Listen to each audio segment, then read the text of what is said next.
sent déjà la chaleur.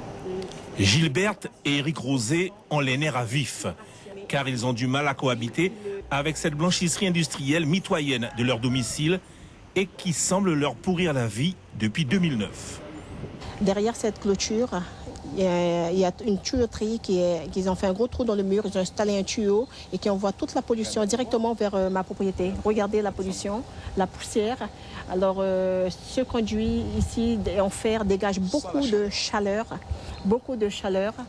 et l'autre à côté évacue des buées de chaleur également. C'est de la vapeur, ils disent, contenant du produit Javelisson qui très souvent picote le nez, la gorge et voilà, on est obligé de rester cloîtré chez nous, on ne peut plus circuler sur la terrasse. Il y a le bruit aussi.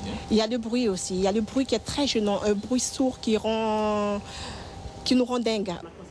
Conséquence, la famille Rosé a bien été obligée de porter plainte pour nuisance sonore et pollution. Une plainte classée sans suite par la justice. Éric Rosé est sous le choc. Oui, mais il faut... Depuis 6 ans que ça dure, on a pu constater que la justice, ça n'existe pas en Guyane. C'est ça le problème. On a pris 3 avocats. Les avocats, ils nous ont bouffé notre argent. Ils nous ont bouffé notre argent. Et on a pu constater, jusqu'à ce jour, ça dure toujours et nous sommes en souffrance. Il n'y a pas eu d'audience. Madame le juge, elle a dit, c'était une affaire classée.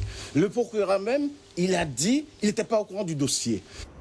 Pour Édith Capitaine, le directeur de la blanchisserie, la laverie industrielle aurait reçu toutes les autorisations des pouvoirs publics. Nous avons l'ADAL qui est sur notre dos. C'est normal.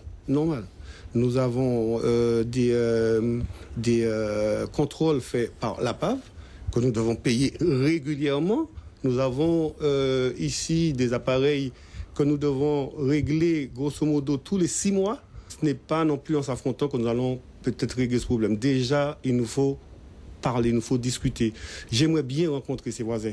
Et c'est un appel que je fais. Asseyons-nous, discutons. Nous ne comptons pas baisser les bras. Il faut que cette fermeture ait lieu et ce dans le plus bref délai parce que là, nous sommes à bout. Une affaire de voisinage qui pourrait bien trouver son épilogue d'ici 2017. Cette blanchisserie industrielle devrait en effet être délocalisée sur le territoire de Montsénéry, nous a précisé son directeur.